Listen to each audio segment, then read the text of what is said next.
Learn to be super successful. Subscribe to my channel, Meathead. You eliminate self-esteem, which is a big thing to eliminate. And you eliminate how hard you can work or want to work, which is also a big thing. You eliminate your dream. And you're just left with how hard you can work. People that have virtually little or no dreams and little or no self-esteem still have made a lot of money. I think it was Edison that said it's 99% perspiration and 1% inspiration. He was right. Now, I equate the working hard when I was asked a question and I wrongly answered 50-50 balls and brains. And it's really 99% balls and 1% brain. But if you're not willing to work, and although I haven't seen but a couple of yours reports, because I still had a little bit of reporting in the mentor program, and a couple of you were participated in it. When you logged how many hours you worked, it's not the hours that are requisite to make this program work. Because if you don't have self-esteem, that means you're going to make less calls. And so and I don't mean working is standing over the phone and not dialing. I don't mean that. But this is a long-houred program. The emphasis is on the long. And I told you the day before yesterday, I've been asked, can you do this part-time? And it's really laughable that somebody would ask that, but I am asked it. And I'm emailed it more often, but I don't answer the emails. So I don't answer emails either on my Facebook page, which has just gone up for politics, and I certainly don't answer messages or questions on the LinkedIn. And I never comment, almost never. One comment, maybe 2 comments a year on YouTube. When somebody is so dead wrong, and one of you hasn't answered it, a reply to somebody that says something that's off the wall crazy, then I sometimes answer it. And to the amazement, wow, the $1 trillion man may answer the email but if you're not going to put in long fucking hours, and I say this, remember, I like 20 to 40% margins. Better 40% margins, because then you can skew it up. The management, I mean. 20% margins, that's gross margin. That means you're operating at somewhere between an 8 and 12% net margin, and that's tight. It doesn't sound tight, but it is tight. It doesn't leave much room for error. Some people say, well, Dan, if I work 100 hours a week, that means if I'm a bad manager, I'm going to mismanage more hours. Yeah, you will, but you're also going to get some shit right by accident. And see, I don't care if you get it right by accident or serendipity. I know that if you continue to swing at the plate, eventually the bat, whether in cricket or in baseball, is going to connect to the ball. And I don't care if you get on base by accident or on purpose. But I was reading some of the YouTube comments and some of the emails I get in, and it's in a roundabout way. It's like I told you when I had the Mercedes guy here and the BMW guy here, they both said in different ways, in different seminars.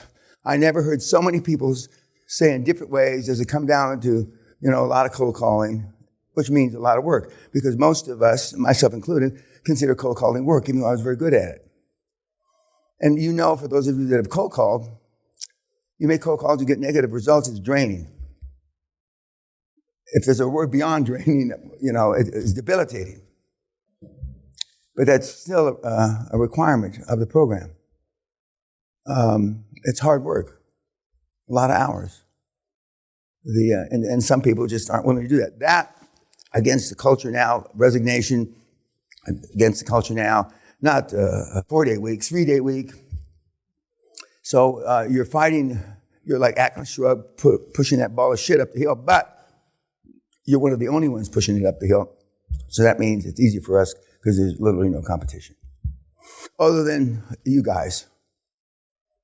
And I asked the Germans if they've crossed paths with Andreas, and they essentially said no, or they heard of somebody that did or whatever, That's like when I first started in the business, I was told that there were people, high performance, that were not hardworking, that were part-time, And I used to say back then, and I say it now, I don't even say it now, show me one.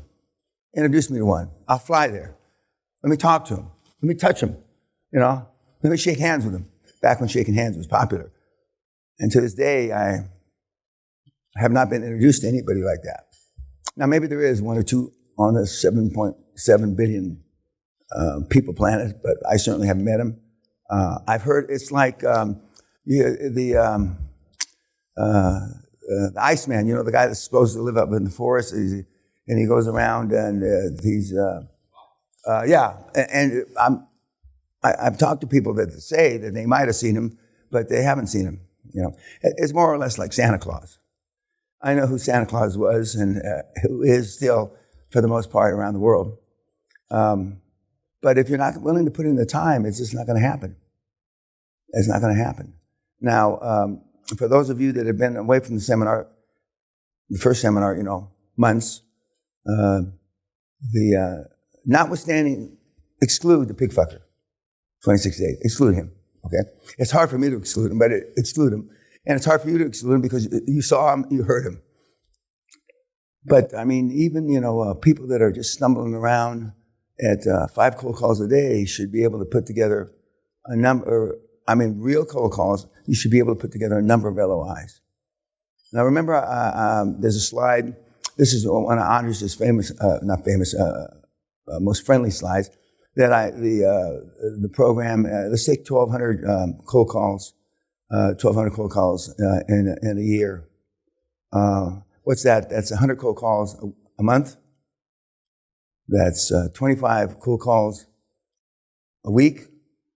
And I know you're not going to work, because you're German, you're not going to work 7 days. And because you're Pakistani or you're Sri Lankan, you're not going to work 7 days. So you're going to work 5 days. So that means 5 cold calls a day.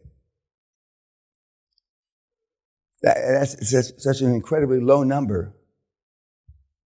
5 cold calls a day. But before I did away with the mentor program, that's not the primary reason I did away with it. But when I went back and did the sums, as they say in this country, and I added up all the numbers, and some days they counted out no cold calls. Some weeks they counted out no cold calls.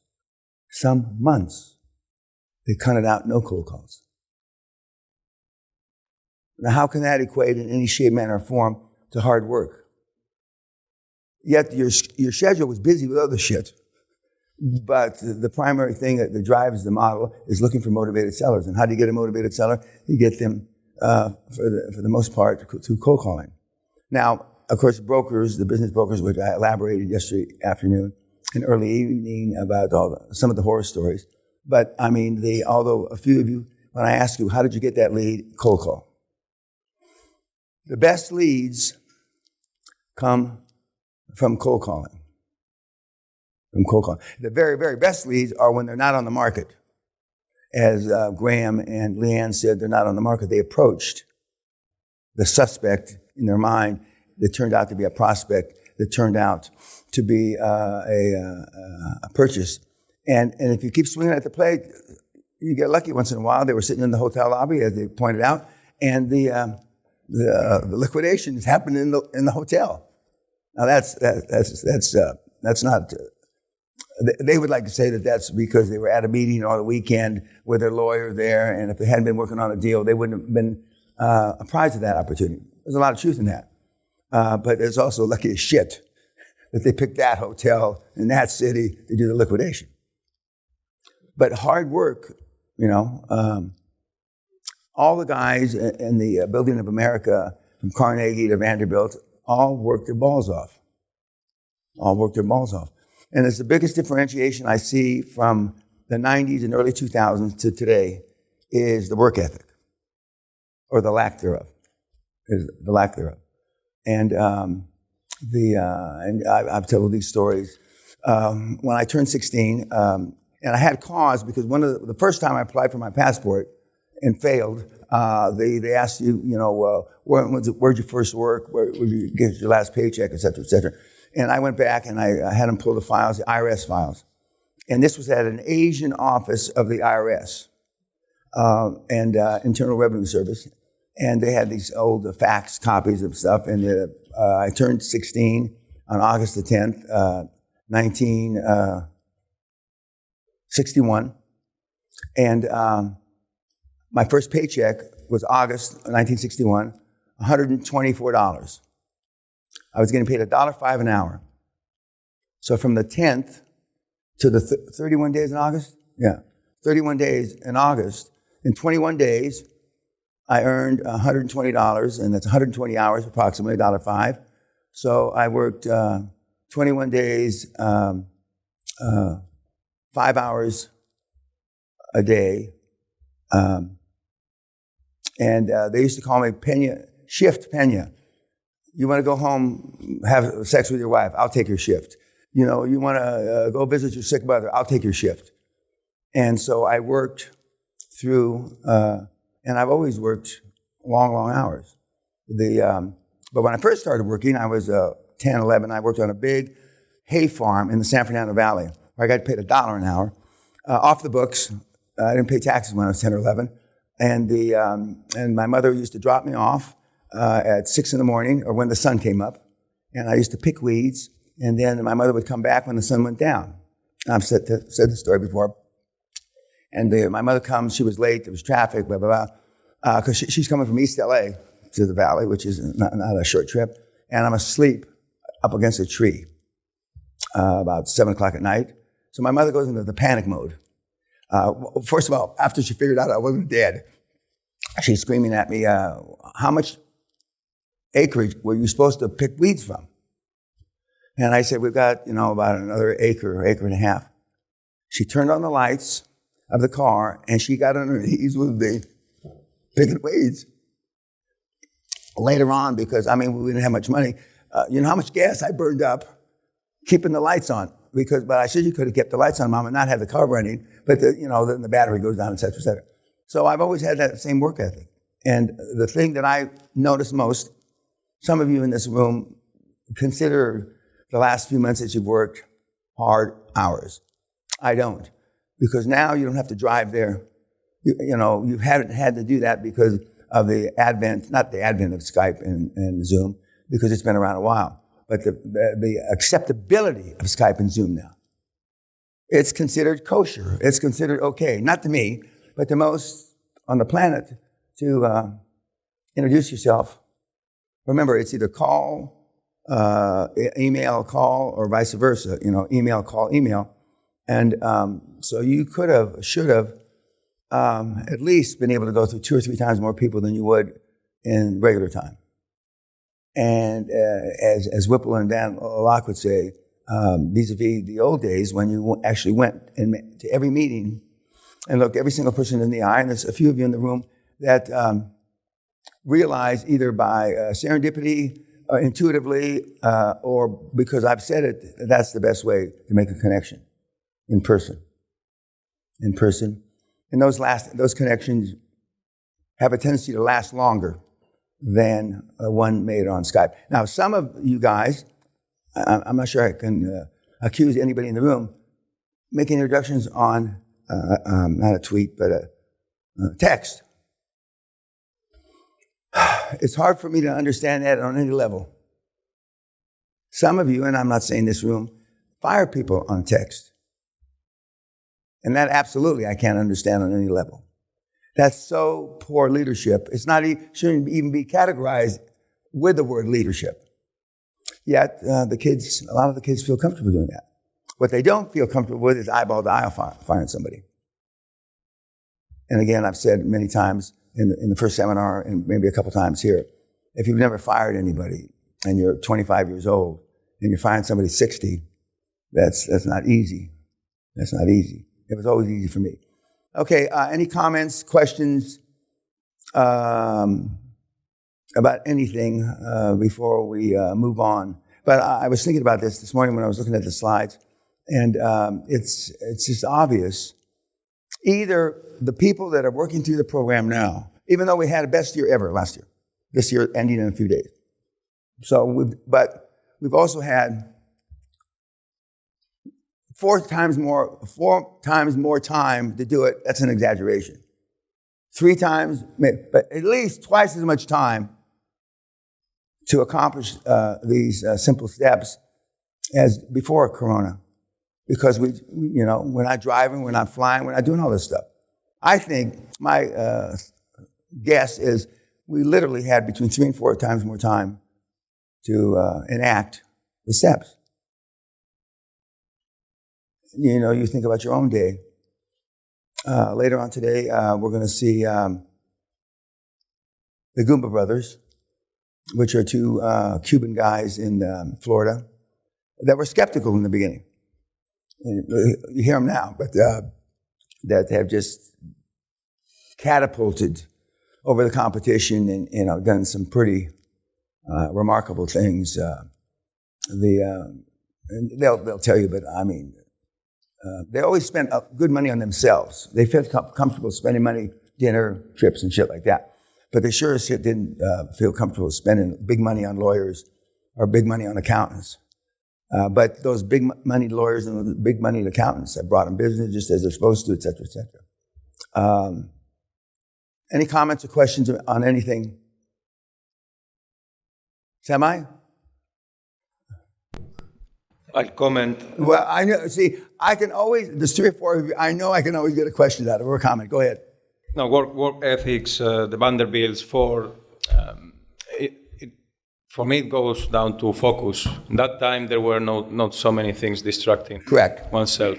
That's exactly what we do, and it's all the emotional bank account, how we cut those ties so we can stay focused on the few things that move the needle.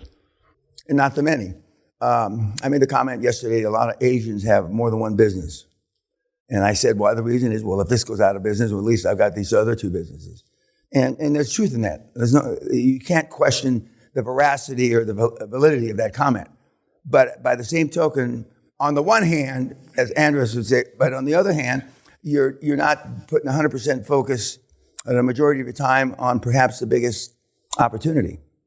And normally, we shy away, and I did when I was younger, and I'd have to knock myself in the head, bad pun right now, but to focus on the stuff that had the biggest opportunity. And in the beginning, you're looking at 3 things, and you don't really understand what the biggest opportunity is. And this is the only kind of catch-22 until you start looking at it more deeply and spending time on the 3 things. Then you realize the one, let's say the third choice that you might have had, really has the biggest opportunity. There's no question that the green stuff that we're looking at from Denmark, Finland, that area, huge opportunity. I mean, you don't have to be a brain scientist or a rocket scientist to figure that out. But there's a lot of bumps. And so it's whether you can get through those bumps as fast as humanly possible. And when you're working against the corporate world, which is going as slow as humanly possible, and when you're going against human nature, which is maybe not as slow as humanly possible, but almost as slow as humanly possible, because nobody wants to be put on the line that you made a mistake. And that's why, when I tell the story about Ross Perot, when he got on the board of General Motors, a year later, they were still finger fucking around with the same thing. And he said, well, I'm out of here, I knew it was bad in the corporate world, but I didn't know it was this bad. And so he left, and he founded another multi-billion-dollar company. But see, we're drawn to that Venus flytrap inadvertently, a lot of these big opportunities, because, I mean, right now, if you're not green, you're not, I don't know the analogy, but, and you heard the carbonization duo of Leanne and Graham. I'm not sure they can spell that word. But in the world, it's hot. It's hot. And even though in our QLA model it doesn't sound sexy, if you look at the results, i.e. the Andreas model vis-a-vis Bitcoin, it doesn't sound sexy, but the results are plenty sexy, for sure. There's not many models that can create 50 million euros in 2 years. We will be seeing, unfortunately, Peter has got the corona. He's been struck down in the prime of his life with the corona, and I'm sure he'll get better. Tomorrow, via live webinar. And we're also going to see Roberto tomorrow, early in the day, via webinar, not live. He filmed it about a month ago. And I've already told you he's at a partial exit. He just got married a couple of weeks ago. And so I'm sure that's not going to affect his work ethic. Maybe more than a week or two, till the, with the greatest respect, lust wears off. If that's what the stage of their relationship is. No other questions, comments? Okay, who still has cases to present me or us as a group? So you've done all yours. You've done all yours. You've done all yours. You've done all yours. You've done yours 3. You've done. Okay, you. Okay, you. Okay, let's start with the lawyer. Okay? Not ready yet. You've done. Oh, not ready. Oh, you're not ready. Okay. Hit it.